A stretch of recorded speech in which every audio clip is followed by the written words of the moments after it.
કૃષ્ણ, જય માતાજીની। આજે હું બનાવવાની છું બાળકો માટે સરસ મજાનો હેલ્ધી અને સાથે ટેસ્ટી નાસ્તો। તો હેલ્ધી બનાવવા માટે મેં ચણા લીધા છે, સાથે મમરા છે, એને ક્રશ કરવાના છે। બટાકા મેં છાણાના પાઠાના અંદર શેકી લીધા છે, એને આપણે કદ્દુકસ કરી દઈશું। 1 ચમચી કાળા મરી છે, 1 ચમચી જીરું છે, 1 ચમચી સૂકા ધાણા છે, આદુ લસણની પેસ્ટ નાખીશું 1 ચમચી, થોડું શિમલા મરચું છે, થોડું ગાજર છે, શિમલા મરચું ઝીણું સમાર્યું છે, ગાજર કદ્દુકસ કરી લીધું છે, ફણસી લીધી છે, એને પણ ઝીણી ઝીણી સમારી લીધી છે, કોબી થોડી લીધી છે, એને કદ્દુકસ કરી છે, લાલ મરચાં છે, એને ઝીણા સમાર્યા છે, ફ્રેશ ફુંદીલો છે, એને ક્રશ કરી દીધો છે નાનો નાનો, પછી ધાણા છે, લીલા મરચાં છે। જે બી મસાલા નાખીશ તે બધો જ વિડીયો તમારા જોડે શેર કરીશ। આજની વિડીયો મારી સારી લાગે તો પ્લીઝ અમને લાઈક કરજો। બનાવવાની રીત ચાલુ કરીએ। સૌથી પહેલાં હું ચણા નાખીશ। મમ્મી કહે છે સિંગ પણ સેહત માટે છોકરાને સારી રહે, એના માટે 1 વાટકી સિંગ, 1 વાટકી ચણા, 1 વાટકી મમરા, જીરું, સૂકા ધાણા અને કાળા મરી। હવે આપણે આને પીસી અને પાવડર બનાવી દઈશું। સરસ પીસી અને રેડી થઈ ગયું છે। બટાકા આપણે છોલીને લઈ લીધા છે, એને હવે કદ્દુકસ કરી દઈશું।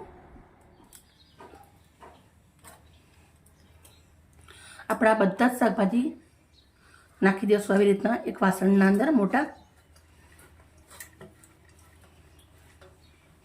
શાકભાજી બધા નાખી દીધા છે। આપણે 1 ચમચી એટલી આદુ લસણની પેસ્ટ, બાફેલા બટાકા કદ્દુકસ કરેલા, પછી આપણે જે પાવડર બનાવ્યો હતો એ પાવડર નાખી દઈશું। સિંગ, ચણા, મમરાનો હવે થોડી રીતે આવી રીતે હલાવી દઈશું, પછી મસાલા કરીશું।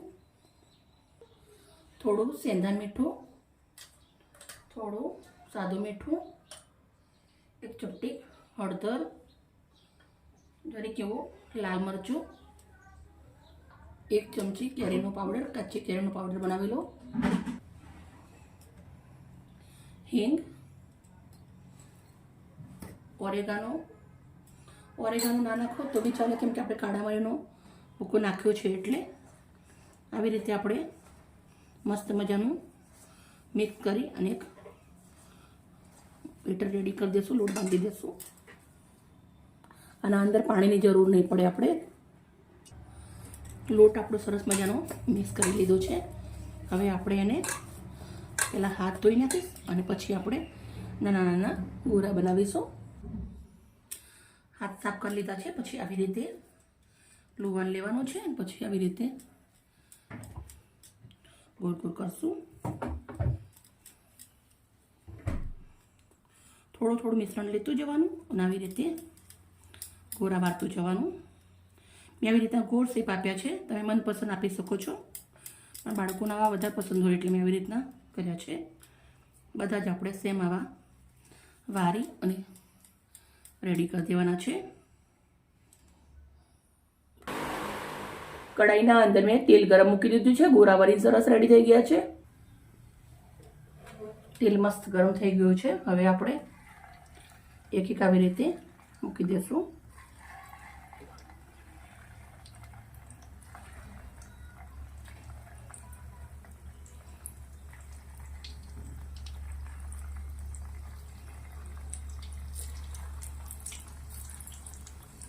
મસ્ત ક્રિસ્પી થાય ત્યાર સુધી આપણે આને તળવાના છે।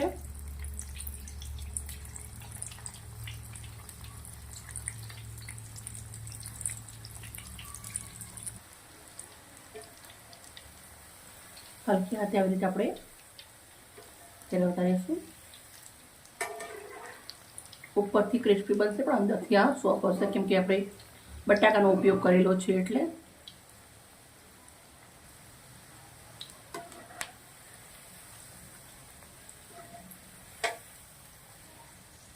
મસ્ત તળી અને રેડી થવા આવી ગયા છે।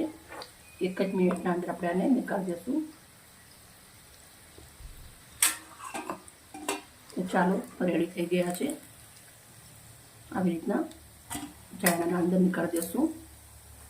એક્સ્ટ્રા તેલ નીચે ડીશ રાખી છે એના અંદર નીકળી જશે। 1 સેમ બધા આવી રીતે સર્વ કરીશું. લીલી ચટણી અને ટામેટા કેચઅપ જોડે સર્વ કરું છું. બધો જ નાસ્તો ડીશના અંદર રાખી દીધો છે. તમે જોઈ શકો ઉપરથી એકદમ મસ્ત ક્રિસ્પી છે, પણ અંદરથી જુઓ એકદમ સોફ્ટ. મિત્રો, અમારી વિડીયો, અમારી મહેનત સારી લાગતી હોય તો પ્લીઝ અમને લાઈક કરજો અને એકવાર આ બાળકોને જરૂરથી બનાવી ખાજો. હેલ્ધી છે, ટેસ્ટી છે. અને કાલે આવીશું નવી રેસીપી સાથે.